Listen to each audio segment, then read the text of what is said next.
ያደረገሽን ነገር ብታውቂ ኖሮ እንዳታቅፊውም ነበር። ወንድሜ እያለቀስክ ነበር እንዴ? የሰራው ስራ እኮ ጸጸት ሆኖብኝ እኮ ነው። የምን ስራ? የምን ጸጸት? አታደርገውም። ልትነግራት ነው? እስር ቤት ለመጥፎ ሰው ቅጣት፣ ለጥሩ ሰው ደግሞ ትምህርት ቤት ነው። ሰላም ብዙ ትምህርት አግኝቼበታለሁ።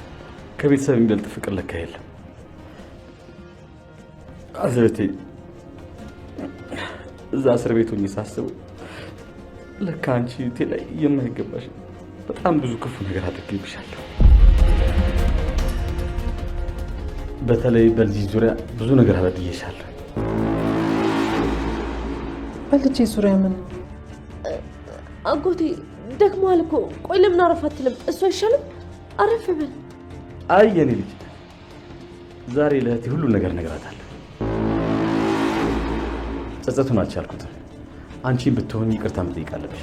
እንዴ እዚህ ነገር ላይ ቃል አለችበት እንዴ? አይ እማዬ፣ አጎቴ እኮ በጣም ቀልደኛ ነው። ታምኛለሽ እንዴ? አልቀለድኩም፣ የምሬን ነው። የሰራነው ስራ እንዳይታወቅ ስለምትፈልጊ ነው? እኔ ሌባ አይደለሁም፣ ልሰርቅ አልነበረም። እንደ ትላንትና ዛሬ የምትዋሽኝ ነው ማለት ነው? ይሄ ደግሞ የምን ወረቀት ነው? ምንም ዝም ብሎ እስኪ አንቺ ጉድ እኮ አለ።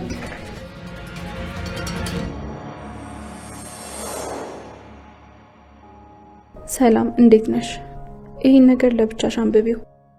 በእርግጥ እኔን አታውቂኝም፣ ነገር ግን አንድ እውነት ልነግርሽ ነው ይህን ደብዳቤ የጻፍኩት። ለመቀበል ሊከብድሽ ይችላል። ካስፈለገሽ ማጣራት ባለብሽ መንገድ ማጣራት ትችያለሽ። ግን እውነታው ቃል ያንቺ ልጅ አይደለችም። ከወንድምሽ ከባህሉ ጋር ተመሳጥራ ለፍተሽ አፈራሹን ሀብት ለመውረስ ሲሉ ነው እንደዚህ የሚያደርጉት እንጂ ቃል ያንቺ ልጅ አይደለችም።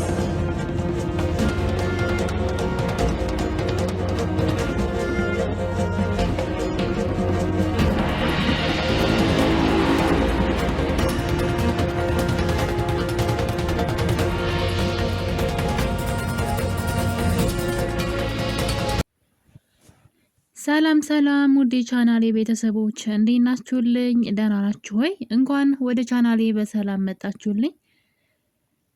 ለቤቴ አዲስ የሆናችሁ ካላችሁ ሰብስክራይብ እያደረጋችሁ ቤተሰብ ሁኑ። እንግዲህ እንግዳ ድራማ በክፍል 32 ላይ ሰላም ቤቷንም ንብረቷንም ሁሉ በራሷ ስም ለማድረግና ልጇንም ወራሽ ለማድረግ እየሰራች ትገኛለች። እንግዲህ በዚህ መሀል ደግሞ ብሌን የምታውቀውን እውነት መናገር እንዳለባት ለራሷ እንግዲህ ቃል ገብታለች።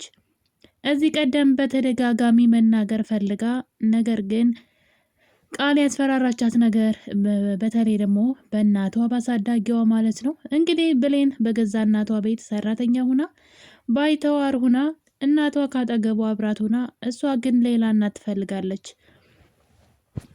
እናትና ልጅ ሁለቱም አይናቸውን ሊገልጡ ባለመቻላቸው አንድ ቤት ተቀምጠው ብሌን እናቷን ትፈልጋለች። አሁንም እናቷን የመፈለግ ስራዋን አላቆመችም። ወይዘሮ ገነት ጥሩ አድርጋ ብታሳድጋትም ግን ደግሞ ወላጅ እናቴ ምን ትመስላለች? ማንን ትመስላለች? እኔስ ማን ነኝ? ከየት ነው የመጣሁት? የሚሉት መልሶች እንዲመለሱላት ግዴታ ወላጅ እናቷን ማግኘት ግድም ነው። በህይወት እስካለች ድረስ ልታገኛት ይገባል። ምክንያቱም የወለደቻት እናት ለምን ጣለቻት? ምን ብታደርጋት ነው? ምናልባትም ደግሞ የወለደቻት እናቷ እሷን እየፈለገች ሊሆን ይችላል። ልክ እንደሷ ጠፍታባት እየፈለገች ሊሆን ስለሚችል መገናኘታቸው ግድ ነው። ገነት የፈለገ ጥሩ እናት ብትሆንላትም ደግሞ የወለደች እናት አለችና መገኘት አለባት ብዬ እኔም እስማማለሁ። ነገር ግን አሁን የገዛ እናቷ ቤት ውስጥ ሰራተኛ ሆና እንግዲህ አጎት ተብዬው እኔ ሰው እንዴት ለገንዘብ ብሎ በዚህ መጠን ህሊናው ሊሸጥ እንደቻለ ባላውቅም ብሌንም ደግሞ ምንም አይነት ጭላንጭል ትውስታ እንኳ ሊኖራ ባለመቻሉ ነው እንግዲህ አቶ በኃይሉ እንደዚህ እየሆነ ያለው ማለት ነው። እሱ ግን እስካሁን ድረስ እንኳን ይቺ ልጅ የእህቱ ልጅ እንደሆነች እያወቀ ጭካኔውን ቀጥሎበታል። በጣም ነው የሚገርመው። የምሬ ነው የምላችሁ በኃይሉ እንዴት እንዳስቻለው ብሌንን የመሰለች ወርቅ ልጅ የእህቱ ልጅ ሁና እሱ ግን ሌላ ሴትን በማምጣት እንግዲህ ግማሽ ንብረት ለማካፈል ለማያውቃት አስቡ እንግዲህ ለማያውቃት ለአንዲት ሰው ግማሽ የእህቱን ንብረት አካፍሎ ግማሹን ለመውሰድ ነው እንግዲህ። በነገራችን ላይ ልጄን ካመጣልኝ የምትፈልገውን ያክል ገንዘብ እሰጥሃለሁ ብለው ነበር ሰላም። አስባችሁታ ምን እንዳለችው? የምትፈልገውን ያክል ገንዘብ፣ እኔ በርካታ ገንዘብ አለኝ፣ የምትፈልገውን ያክል ገንዘብ እሰጥሃለሁ ልጄን ብሌናን አምጣልኝ ብለው ነበርና አሁን ምን እንደሆነ ተመልከቱ። እህቱ የምትፈልገውን እሰጥሃለሁ ብለዋለች። እሱ ግን አሁን ላይ የእህቱን ገንዘብ ግማሹን ብቻ ለማግኘት ብሎ ግማሹን ደግሞ ለሌላ ለማይታወቅ ሰው ምንም አይነት ከሱ ጋር የዝምድና ለሌለው ሰው የገዛ እህቱ የለፋችበትን ገንዘብ እናትና ልጅን አለያይቶ ለሌላ ሰው አሳልፎ ለመስጠት አስቡት። እኔ ምን አይነት አስተሳሰብ እንደሆነ እንግዲህ ሰውየውን ምን ያክል ለእህቱ ጥላቻ ቢኖረው ነው። ይሄ ገንዘብ መውደድ ብቻ አይደለም ጥላቻም ጭምር ነው እንጂ ገንዘብ መውደድ ቢሆን ኑሮ ሰላም ሰጣለሁ የፈለግከውን ብለዋለች። አስቡት። አሁን ግን ገንዘቡን ከቃል ጋር ነው የሚካፈለው። ቢያገኘው እንኳን የሚካፈለው ከቃል ጋር ነው። ግማሹን ነው የሚወስደው ማለት ነው። እንግዲህ ግማሹን ገንዘብ ነው የሚወስደው። እህቱ ግን ከዛ የበለጠ ልሰጠው ትችል ነበረ። ከዛ እምነቱን ሳያጎድል እህቱን ሳያጣ በጣም ብዙ ነገሮችን ሳያጣ የእህቱን ልጅ በሰላም አምጥቶ ቢሰጣት ይህ ሁሉ የሱ ይሆን ነበረ። አሁን ግን በሚያሳዝን ሁኔታ ግማሽ ነው ሊደርሰው የሚችለው ከሰላም ገንዘብ ማለት ነው። ግማሹን እንግዲህ ቃል ትወስደዋለች። እናም እንግዲህ የገዛ እህቱ ልጅ እንደዚህ በድህነት እየኖረች እሱ ግን የማያውቃትን አንዲትን ልጅ ከጎዳና ወስዶ የእህቱን ግማሽ ንብረት እንድትወስድ ማድረግ ማለት ይሄ በጣም ለየት ያለ ጥላቻ ነው። ለሰላም ምን ያክል ጥላቻ እንዳለው ነው የሚያሳየው። በዛ ላይ ደግሞ ስግብግብነት ነው የሚያሳየን። አልጠግባይ በልቶ ይተፋል የሚባለውን አይነት ከባህሉ ማየት ይቻላል። ቆም ብሎ ቢያስበው ኑሮ ያተርፍ ነበር እንደውም። ነገር ግን አሁን ላይ ኪሳራ ውስጥ እየገባ ነው። የሰላምን ገንዘብ ገና ለገና አገኛለሁ ብሎ በጣም ብዙ ገንዘብን እየከሰከሰ ይገኛል። ምክንያቱም ለእያንዳንዱ ለሚያደርገው ነገር ሁሉ ብዙ ገንዘብ እያወጣ ነው የሚያሰራው። መጨረሻ ላይ የእሷን ንብረት አገኘዋለሁ ብሎ ስለሚያስብ ማለት ነው። ነገር ግን አሁን ላይ እምነቱንም ገንዘቡንም ያጣል። በመጨረሻ እንግዲህ እህቱንም ያጣል ማለት ነው። አይደለም ገንዘብ ሊያገኝና የባህሉ አስመሳይነት። ነገር ግን እሱ አስመሳይ ሆኖ እንግዲህ የውሸት እየሳቀ እህቱን ለመግደል በጥርሱ ቢሞክርም ለሱ ደግሞ ጥላት ተነሳስተውበታል። ያው ባህሉ ያልነካካው ሰው የለም፣ ያላስለቀሰው ሰው የለምና በዛ የተነሳ ዙሪያውን በጥላት ተከቦ ነው ያለው። በዛ ላይ የሰላም መረጋጋት በጣም ያስገርመኛል። ሰላም ሰውን ያክል ገላ አሁንም ቢሆን ዘና ብላ እየኖረች ነው ማለት ይቻላል እንዴ? እንደዚህ ሰው እንዴት የሰውን ነፍስ አጥፍቶ ምንም እንዳልተፈጠረ ያቺ ሰው ቤተሰብ የላትም እንዴ? አትጠየቅም እንዴ? ሰውን ያክል ነገር ገላ ከዛ በድብቅ ቀብራ አልማዝን ማለት ነው እንግዲህ እሷ የምታውቀው እንደሞተች ነው፣ ግን ተረጋግታ እየኖረች ነው በሚገርም ሁኔታ። ምን አይነት የማይመስል ነገር ምንድን ነው የሚባል አባባል አለና እንዴት ነው ሰውን ያክል ነገር ገሎ እንደዚህ በሰላም መኖር ይቻላል እንዴ? ምንም እኮ ልቧ እየደነገጠ አይደለም ማለት የሆነ ቢንቢ ራሱ የገደለች ያክል እየተሰማት አይደለም። እና የሰውን ያክል ነፍስ አጥፍታለች ሰላም። በሷ ቤት እንደዛ ነው። ሴትዋ በህይወት እንዳለች አታውቅም። እና ለምንድን ነው እንደዚህ ተረጋጋችሁ? በቃ ሰውን ገሎ ቅብር ከዛ ተረጋግቶ መኖር እንዴ? የፈለገ ቢሆን ሰው ሰላም ራሱ አይኖራችሁም እኮ ያደረጋችሁት ነገር። እና የሰውን ሰው ገላ ቀብራ ዝም ብላለች ሰላም። በጣም ትገርማለች። እና እንግዲህ የአልማዝ መሞት አሁንም በሷ ቤት እንደሞተች ነው። ነገር ግን የዳግምን መፍዘዝ ብቻ ፍዝዝ ይላሉ። ሰላምም ዳግምን ብሌንም አውቀው የሆነ ነገር አውቀው እንዳላወቁ ነው እየሆኑ ያሉት እንጂ ለምሳሌ ዳግም አልማዝን አይቷታል። ካያት በኋላ እችን ሴት የት ነው ያየዋት ብለው ትዝ ሲለው እዛ ቤት ሰላም ገፍትራ ስትወርቅ አስታወሰ። የሴትዋ በህይወት መኖር ቢያስገርመውም ግን ሊያገኛት ተከትሏት ነበረ። ወዲያው ትደበቅበታለች። እና እንግዲህ ተከትሏት እየፈለጋት ነበረ። በመሀል ስልክ ተደውሎለት ትቷት ሄደ። ከዛ በኋላ ስለሷ ሲያስብ አላየውም። ማለት እንዴት ነው እንደዚህ ቀላል ያደረጉት? የአልማዝ ሞት ምንም የሆነ እንዴት እንደሆነ ሊገባኝ አልቻለም። ዳግምም ቢሆን ሰው ነው አይደል የሞተው? ስለዚህ ያችን ሴት ሲያያት እንዴት ነው ሞተች የተባለች ሴት በህይወት አለች ወይ?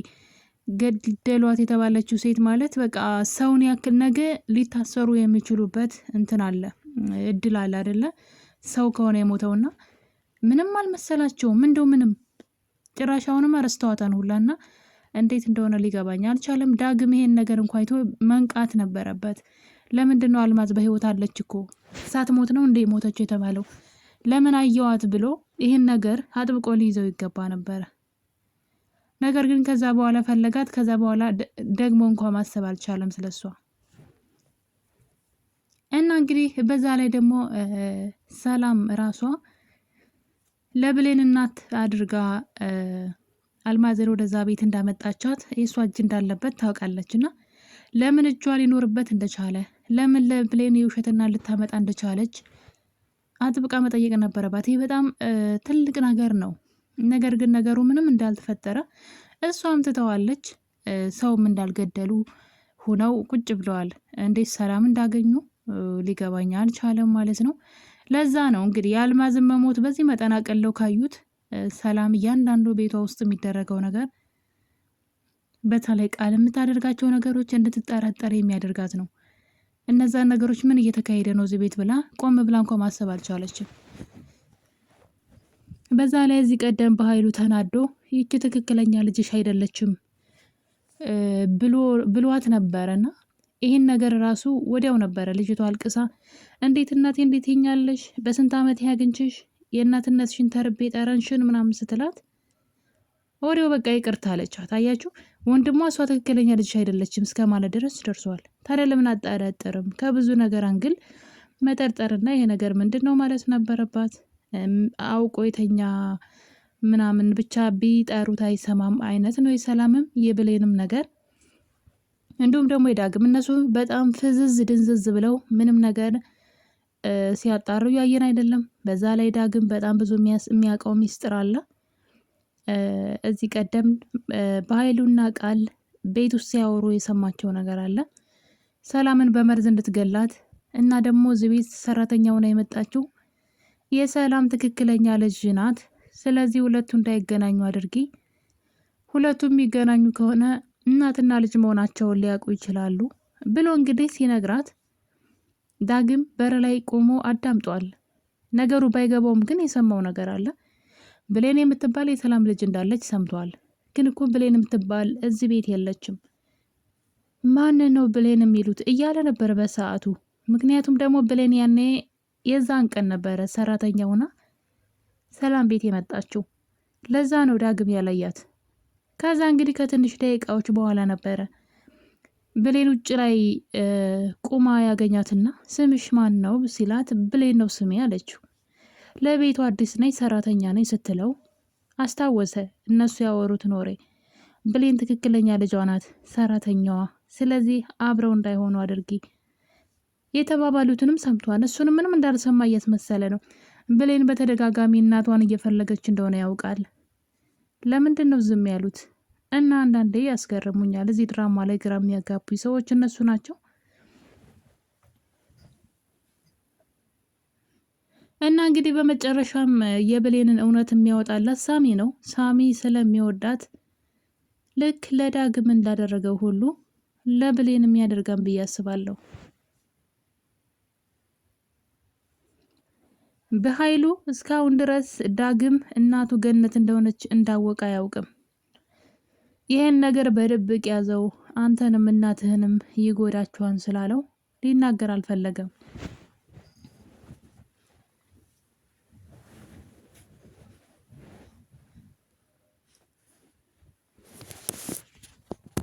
ዳግምም እንግዲህ በተደጋጋሚ እናቱ ቤት እየሄደ ከእናቱ ጋር መሆን ጀምረዋል። እናትየዋ ግን ግራ እየገባት ነው። ዝም ብዬ ሳይህ ልጄ ትመስለኛለህ እና እናትህ ታድላ እያለች እንግዲህ ብዙ ነገር እየጠየቀችው ነበረ። እሱ ግን ለእናቱ እውነቱን ቢነግራት ጥሩ ነበረ። አንቺ የኔ ትክክለኛ እናት ነሽ፣ አንቺ እናቴ ነሽ። ነገር ግን አንቺና እኔ እናትና ልጅ መሆናችን ማንም ሰው ማወቅ የለበትም ብሎ ለገነት ቢነግራት ገነት ትጠነቀቃለች እንጂ ምንም አሳልፋ ለሌላ ሰው አታወራም ነበረ። እንግዲህ ገነት አሁንም የልጇን መጥፋት አሁንም በመፈለግ ላይ ትገኛለች ዳግምን ማለት ነው። በ3 ዓመቱ የጠፋባት ትንሽዬውን ልጇን አሁንም ይመጣን ብላ እየጠበቀች ትገኛለች። እሱ ግን እናቱን አግኝቷል። ያው እናቱ እንደሆነች አውቋል። እናቴ ነች ብሎ መናገር ብቻ ነው የቀረው። ዳግም ደግሞ እንግዲህ በባለፈው ክፍል ካያችሁ ብሌን የቃል ክፍል ውስጥ ገብታ የአቶ በኃይሉን መረጃ የያዘውን ፍላሽ ለማውጣት ስትገባ እሱ ደግሞ ቃልን እሱ መኝታ ቤት እንዲጠራት አድርገው ነበረ። በዛ ቅጽበት እንግዲህ ቃል ዳግምን ስመው ነበረ። እንዳትስመው መከልከል ይችል ነበረ። ራሱ ስለፈለገ ነው ዝም ያላት ማለት ይቻላል። ካልፈለገ ሲጀመር ልጅቷን ሀሳቧን ማስቀየር ይችላል። ልጅቷ እንደመጣች ስትስመው ዝም ብሎ ከሚሳም ሌላ ነገር ቢያወራት ያኔ ትረጋጋ ነበር፣ ወይም ደግሞ ተጠብቀው ነበረ። እሷ ግን ሆን ብላስ ስትስመው ዝም ብሏት ነበረ። እንግዲህ አሁን በዚህ የተነሳ ብሌንን እንደ ካዳት ስለታወቀው በጸጸት ውስጥ እየተሰቃየ ይገኛል። ስለዚህ ጥፋቱ የራሱ ነው። ቃል እንዳትስመው የማድረግ አቅም ነበረው። እንድትጠብቀው ማድረግ ወይም ደግሞ ማረሳሳት፣ ሌላ ነገር ቢያወራት ሀሳቧን ትቀይር ነበር። ዝም ስላላት ነው እሷ የሳመችው እና ለምን እንደዛ እንዳደረገ ባላቅም እንግዲህ ፈልጎ ነው የሚመስለው። በዚህ የተነሳ እንግዲህ ከዛን ሰዓት በኋላ በጸጸት እንግዲህ እየሞተ ይገኛል። ይቅር በይኝ ብሌን ሲል እያየነው ነው። ብሌን ደግሞ ከፊቱ የሆነውን ነገር አይታ እንደዚሁ የሆነ ነገርማ ተፈጥሯን ያለ ነገር ዳግም እንደዚህ አልሆነም እያለች ትገኛለች። አሁን ደግሞ ሰላምና ብሌን ተጣልተዋል። እንግዲህ ሰላም ቤት የመጣችው ሄለን የቃል ጓደኛ ማለት ነው ኪችን ውስጥ ስታጨስ አግኝታት ለምንድነው እዚህ የምታጨሹ ብላ እንግዲህ ብሌን ስትናገር ያቺ እንግዲህ የቃል ጓደኛ ከጎዳና የመጣችው ልጅ እዛ ቤት ሚስጥር ስላወቀች ብቻ ቃልን እያስፈራራች እዛ ቤት እንደምትኖር ብሌንም ታውቃለች። ነገር ግን ስታስፈራራትና አንቺ እኮ እዚህ ቤት ገረድ ነሽ ምን አገባሽ እያለችን ስታሰቃያት ብሌን ዝም ብላ ያየች ነበረ። በዛ ላይ ብላ አንስታ እያስፈራራቻት ሰላም መታ ምንድን ነው ያደረገች ስትላት ብሌን ምን እንደሚያጃጅላት እኔ በጣም ነው የምታናድደኝና እሷ ግን ከመናገር ይልቅ ነገሩን ተደብቅላታለች። ልጅቷ እንደማትስተካከልና መጥፎ እንደሆነች እያወቀች እውነቱን ከመናገር ይልቅ ሰላምን ዋሸቻት። በዛ የተነሳ ሰላም ከዚህ በኋላ ምንም ብታወሪ አላምንሽም፣ አንቺ በጣም ጥሩ ልጅ አይደለሽም በማለት ትታት ብትሄድም ከትንሽ ደቂቃዎች በኋላ ግን ብሌን በድጋሚ ወደ ሰላም ቦርሳ ስትገባ ትያዛለች።